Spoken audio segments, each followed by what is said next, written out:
With me today is TJ Ewing, Certified Energy Auditor, and he's going to tell us a little bit about how efficient this home and the conventional home really is, and some ideas on what we can do to improve that. Mike, how are you? TJ, how are you? Good. Thanks. And yourself? Thanks for coming. TJ, conventional system, forced air.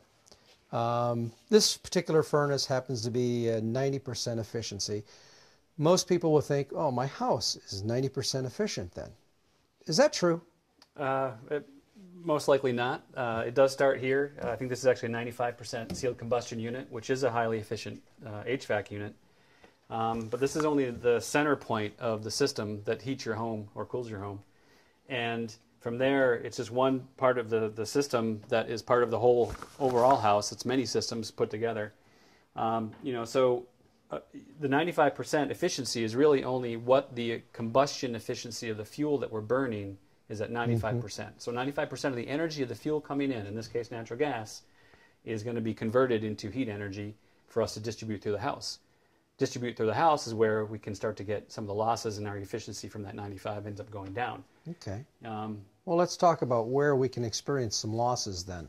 Here we've got some conventional galvanized ductwork. Are we losing anything there? Yes, actually, we're a couple things. This is actually a conditioned space. So, but if this was not a conditioned space in this basement, which many basements aren't so conditioned, we have uninsulated ducts. So if this was going through unconditioned space, say a crawl space, we would be losing a lot through the minimal R value that a ductwork has. Also, these ducts are not sealed. So as soon as we start leaving the box and going up to our ductwork all the way through to our supplies, up to 30% energy losses can happen through unsealed ductwork. Now, I know when we build houses and we install this typical ductwork here, all the seams they're kind of like a tongue and groove system, but they're loose because to allow for contraction and expansion of heat and cold. So we must be losing efficiency through those as well. Ideally, ideally would like to see just a mastic put on here that would allow any air infiltration spots that tend to creep in, even though these are tongue and grooved and in here tight, just to get any spots that may shift over time or open up, since you are allowing space for movement, where leakage could happen. A lot of times also down here, I was looking at some spaces here, we got some leakage areas that could happen here. And it just adds up over the length of the run. Another thing I see, we talked about our returns. A lot of times returns are panned into floor joists, as we have here. That also provides an area where there's a lot of the potential for leakage. The actual underline of the pan there isn't always sealed very well. A lot of times it's just sort of stapled on, and there's a lot of air gaps. And this is something that actually, as code evolves, is something that is going to be changing, and panning in the future for the returns is going to have to be hard ducted. Well, maybe visually you could give us an example. I know you brought your infrared camera with you. Can you explain how that works and maybe illustrate for us where you're seeing some loss in efficiencies or heat? You want it with the heat, the HVAC system? Sure. Well, an thermal infrared camera is a tool that we use in energy auditing that will essentially take surface temperatures of objects and convert them into a color pattern that we can actually interpret and see visually. Infrared is invisible to us with our eyes, but this converts that infrared heat into a visual pattern. And so we can go through either a mechanical system or walls or systems of the home and look at what the surface temperatures are going on. A lot of times surface temperatures will also then tell us what's going on underneath the surface based on the thermal patterns that are happening. And so this is a tool that most energy auditors will use to look for insulation gaps, moisture problems, heat loss, air infiltration. And so typically what we would look for, say in a ductwork, if we were doing a duct blaster test where we would actually put in pressurized air into the system and look for leakage spots, we could, in theory, use an infrared camera to go around and see where the infiltration is coming out, because the air would be shooting out the gap areas. We'd be able to shoot it, and the difference of temperature differences from those wisps coming out, we'd be able to detect with the thermal camera. and then identify and potentially rectify them. We do a lot with building shells too when we do a blower door test, which is the same sort of test on a whole house to see where the air leakage spots are through the building envelope, and can identify where those thermal infiltration spots are with the infrared camera. Okay. What would you suggest to the owner who's building a home in terms of some things that they can do other than using the mastic on the seams and such, but in general to help make the home a little bit more energy efficient under new construction? What are some of the top of the things off your head that we might be able to do? Well, the trend has been moving toward really focusing on the building envelope, and the idea is to reduce your heating and cooling loads at the envelope, which can then help you potentially reduce the size of your HVAC equipment you may need and your losses through your building envelope that require the heating and cooling.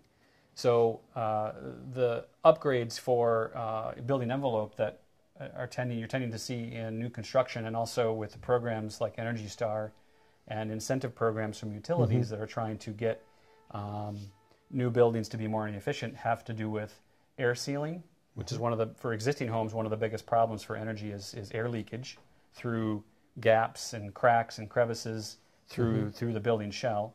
So a new house being constructed, if the air sealing can be improved at construction, that can help significantly on the energy saving side. Then we go down to insulation. So can we have increased insulation? A lot of times, and this is an example here, we have a foundation wall in a crawl space or in a basement that is not insulated. And concrete has a very low R value. And on the other side of the concrete is either ground, or if we're up above grade, ambient Exposed to air. And if I took my thermal camera and went around the house and looked at that above grade part of the foundation wall, it would be gleaming red because heat loss is going straight through, conducting through that low R value concrete and straight out. So insulating foundation walls is a good energy efficiency step that you can take with new construction. And then, of course, insulation in the walls and up top in the attic space. Code is starting to evolve to look for more and more R value, basically, because that can help you reduce your heat and cooling loads. If you can do that from the design stage or in the beginning, a lot of times you can sit down and look at what your heating and cooling loads are, and if you can reduce them from insulation and air sealing and being more efficient in windows and doors, then you can look at your HVAC equipment. Instead of needing a 100,000 kilobtu unit, maybe you could needing an 80 downsize or a them. 60. And same with your tonnage on your air conditioning. So a lot of times, some of the extra costs that you put in your envelope can be brought back and saved on the mechanical equipment side. And over time, we'll have a smart payback for energy efficiency. That's a good point. Let's talk about the existing homes. What can homeowners do to do any retrofits or whatever to help improve their energy? One of the things that occurred to me is, this baby right here. Now we know, there seems to be more and more trend to going towards the tankless systems. But whether it's a new system, I think this tank is probably a couple years old, or even older ones. Are we losing some efficiency here as well? Yeah, all storage tanks will have some standby loss. Essentially, you have a big tank of hot water that may or may not have some insulation, and older tanks have very little insulation, if none. This will have some insulation, but even with insulation, there'll be some standby loss.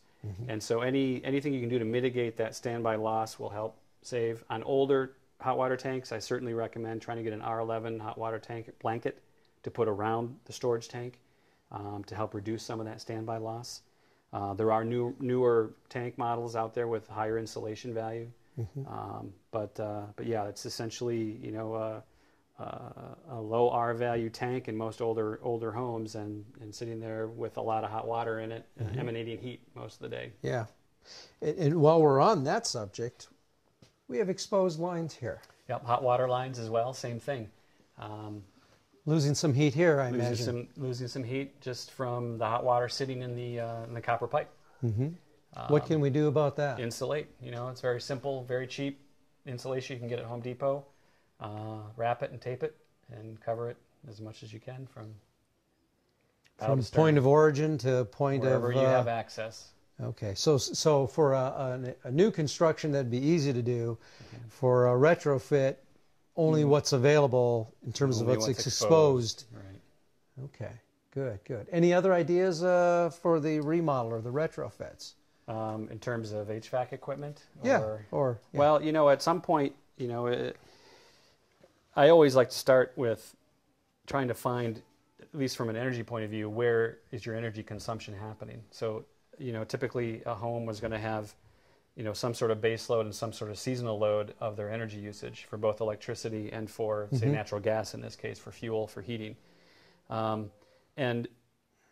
You know, sometimes the energy savings could be found in electricity base load, so really old appliances, a lot of plug loads, you know, old incandescent lighting, although a lot of people have already learned about CFLs and that's the compact fluorescent light. Compact fluorescent lights. LEDs are coming rapidly on the horizon.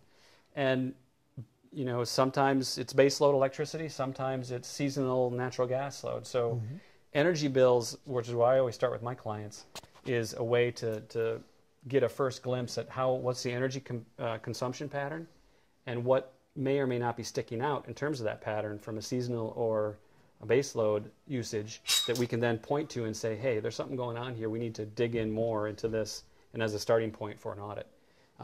Otherwise, you know, a lot of times if you know, there's the old saying, you can't deal with anything that you have to measure something in order to manage it.